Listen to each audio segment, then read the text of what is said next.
بسم الله الرحمن الرحيم والحمد لله رب العالمين والصلاة والسلام على سيدنا محمد النبي الأمي وعلى آله وأصحابه أجمعين.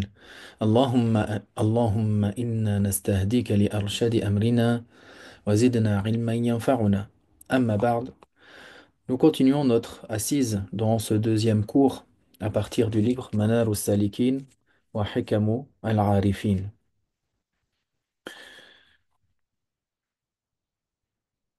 Dans le premier cours, nous avons suivant l'ordre dans le livre. L'ordre est de comment les chapitres ont été constitués. Donc à partir de ce résumé qui est tiré de la Risale al-Qushayriya. La première partie ou le premier chapitre concernait la croyance. L'imam al-Qushayri, rahimahullah, dans sa Risala, a également des chapitres dans lesquels il va mentionner les principes du tawhid, les principes fondamentaux de la croyance des maîtres soufis.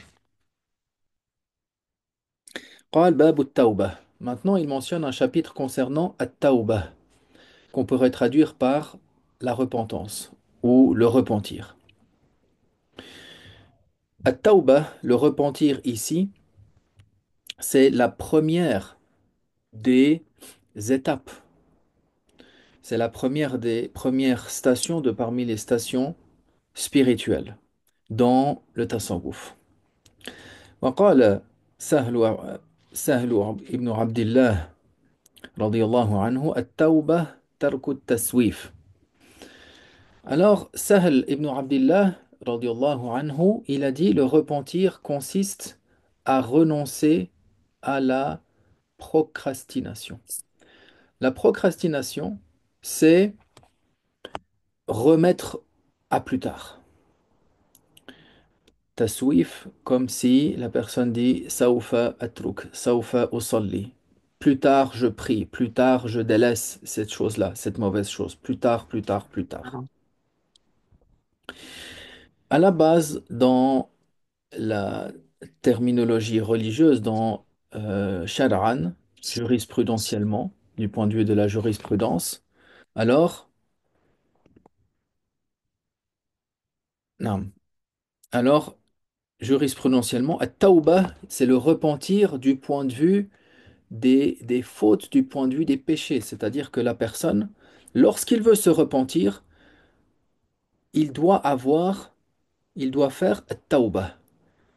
Parmi les choses essentielles pour que sa tawbah, pour que sa repentance soit acceptée, délaisser le péché qu'il est en train de faire, avoir la ferme intention de ne plus jamais refaire ce péché, et également, et c'est le premier des piliers, an-nadam, le regret.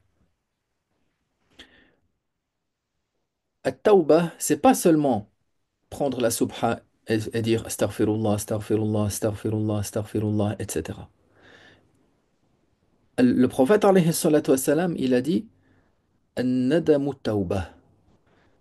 Le regret, c'est le repentir. C'est-à-dire que le regret, c'est un pilier extrêmement important dans le repentir du péché de la part du croyant. C'est-à-dire le fait de ressentir de la tristesse dans le cœur d'avoir désobéi à Allah subhanahu wa ta'ala. Comme si la personne se disait, si seulement je n'avais pas fait cela.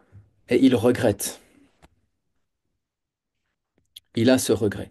Ici, il parle de tauba principalement, bien qu'il va développer, que les propos vont être développés, mais principalement du point de vue du cheminement dans le tasawwuf. وقال أبو عبد الله بن علي بن محمد التميمي رحمه الله شتان ما بين تائب يتوب من الزلات وتائب يتوب من الغفلات وتائب يتوب من رؤية الحسنات. Ensuite, Abu Abdillah ibn Ali Muhammad al-Tamimi, rahimahullah, a dit, il y a une grande différence entre celui qui se repent de ses erreurs, de ses fautes, de ses péchés, celui qui se repent de ses distractions, et celui qui se repent de l'observation de ses propres bonnes actions. Non. Ça, c'est donc, c'est-à-dire ce qu'on comprend de la parole de Tamimi ici, c'est qu'il y a trois étapes, trois niveaux du point de vue du repentir, c'est-à-dire des stations spirituelles. On a mentionné la première.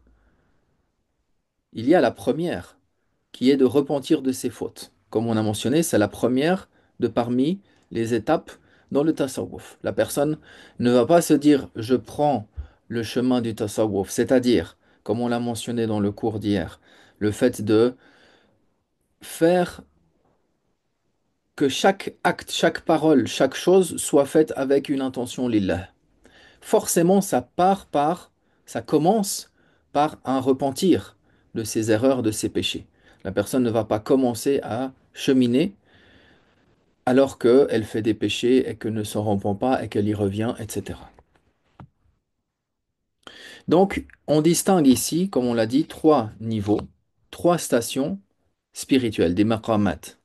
Le repentir des fautes, le repentir des péchés, ça concerne donc les péchés manifestes et ce repentir-là, c'est le début, la première des étapes dans le cheminement. Le repentir des distractions.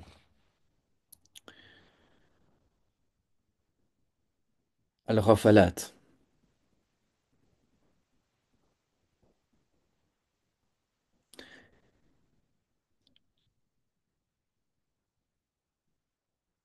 La première des stations qu'on en a mentionnées, c'est-à-dire le repentir des fautes, le repentir des péchés, ça c'est la tauba qui est euh, des gens du commun. Le deuxième, at-tauba min al-ghafalat, le repentir des distractions, cela concerne le repentir de celui qui prend le chemin, qui entreprend le cheminement.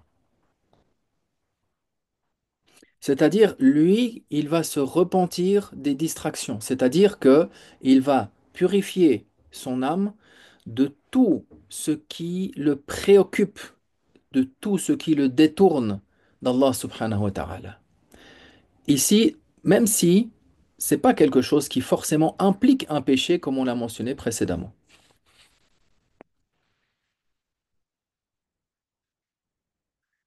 D'ailleurs, le fait que la personne fasse al-istighfar, le fait que la personne dise astaghfirullah, comme c'est rapporté dans le hadith que le prophète alayhi salatu wassalam, faisait, selon les versions, 100 istighfar par jour, il disait 100 fois par jour astaghfirullah, cela ne veut pas dire que si la personne dit astaghfirullah, qu'il se repent d'un péché, surtout pas pour les prophètes, que Dieu nous en préserve. Mais pour les prophètes, pour les pieux, c'est une élévation en degrés.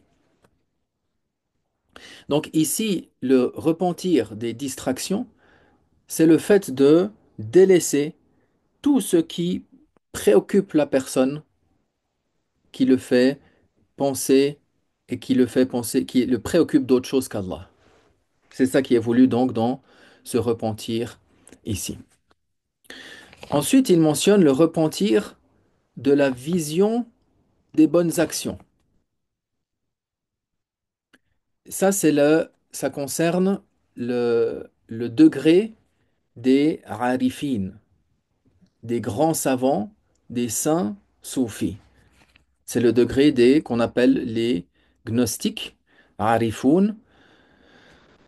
En réalité, que veut dire se repentir d'observer les hasanats? Le fait que la personne, il ne recherche qu'Allah subhanahu wa ta'ala. Il n'est pas en train de regarder est-ce que je fais telle chose parce qu'elle rapporte tant de récompenses ou telle chose parce qu'elle rapporte tant de récompenses. La personne n'a dans son cœur qu'Allah subhanahu wa ta'ala. Donc la personne, il ne va dans cet enseignement-là, il va, comment dire, s'oublier, c'est-à-dire il ne va avoir dans son cœur qu'Allah. Ça rejoint également les enseignements du prophète, alayhi salatu wassalam, qui a dit, euh, dans le sens que un dirham, il peut dépasser 100 000 dirhams, pour plusieurs raisons. Du point de vue de celui qui donne un dirham, peut-être qu'il n'a que ce dirham-là, mais il le donne. Celui qui a 100 000 dirhams, peut-être il en a des millions d'autres. Mais également du point de vue de la sincérité, de ce que la personne a dans le cœur quand il fait une bonne action. Parce que Allah subhanahu wa ta'ala, la personne qui fait une bonne action, Allah lui multiplie ses bonnes actions de combien il veut.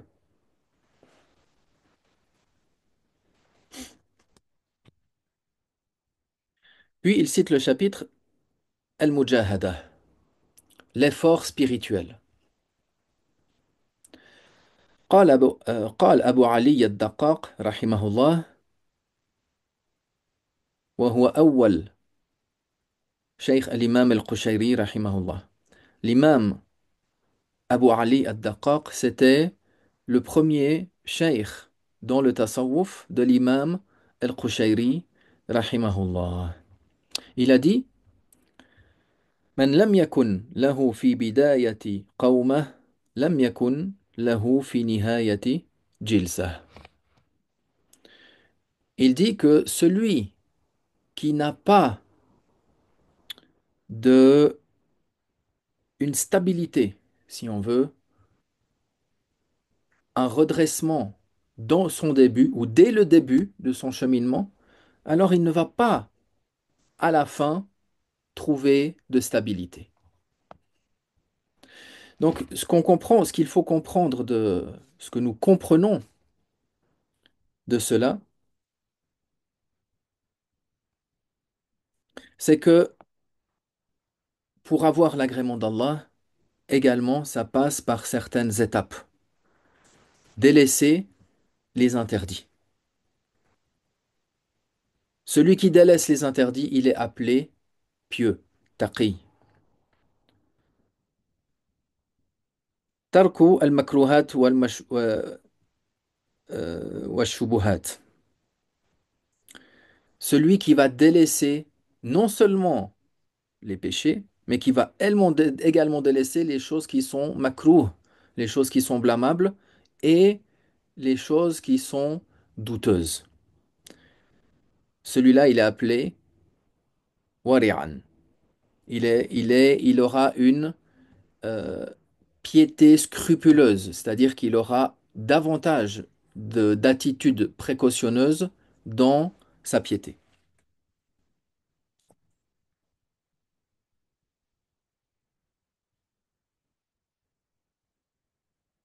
Et celui qui va diminuer des plaisirs, bien sûr, ici on parle des plaisirs qui sont licites, alors on l'appellera zuhdan, celui qui fait preuve d'ascétisme. On l'appellera ascète. Donc, dans cette parole-là de Abu Ali al-Daqqaq, rahimahullah, on apprend la mise en garde contre le manque de notre sérieux dans le cheminement spirituel. Al-Mujahada, l'effort sur soi, c'est essentiel dès le début. Donc, il nous est demandé dans notre cheminement de commencer avec et de garder une rigueur, de garder une discipline, de garder une sincérité. Par cela, la personne reçoit l'assistance divine et il pourra progresser.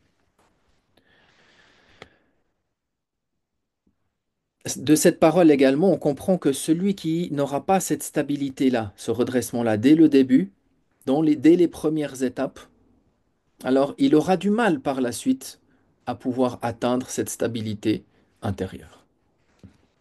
Également, du point de vue du cheminement de la tariqa, ça rejoint l'importance du dhikr régulier et de la constance en cela.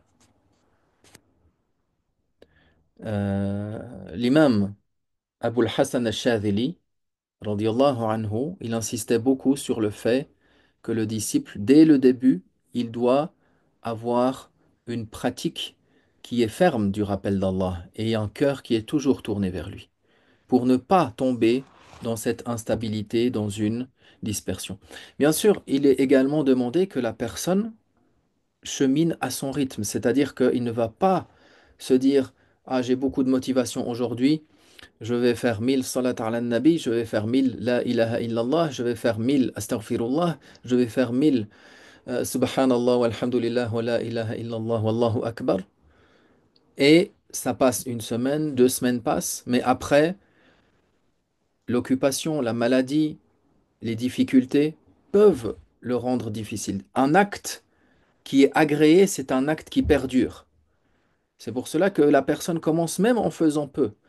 La personne qui prie la nuit commence à prier 2 rak'at avant Fajr. Il se réveille avant Fajr, 30 minutes. Il fait 2 rak'at, 4 rak'at. Et il fait un peu de dhikr, istighfar. Et il maintient cela. Puis après, une fois que c'est comme on dirait, entrer dans sa routine, alors il ajoute un peu s'il veut. Et la même chose pour les ibadat durant la journée. Donc on comprend de ces enseignements cette, se repentir, de ne pas procrastiner, d'avoir chaque instant en se rappelant d'Allah. De par la suite élever, faire une élévation par rapport à se repentir, purifier son cœur de ses fautes, de ses distractions et de toute autre illusion d'autosuffisance. Également, on vient de voir que cette discipline, l'effort sur soi, elle doit être initiale. C'est-à-dire qu'il est demandé de notre part un bon départ dans la pratique spirituelle. Par la grâce d'Allah, ça amène à la personne une stabilité dans la persévérance dans son cheminement. ثم قال الخلوة والعزلة. Demain, nous continuerons, Inch'Allah Ta'ala, dans ce prochain chapitre concernant la question de la solitude et de l'isolement. Walhamdulillahi Rabbil Alamin, wa sallallahu wa sallam ala Sayyidina Muhammad wa ala alihi wa sahbihi ajma'in. Barakallahu fikum.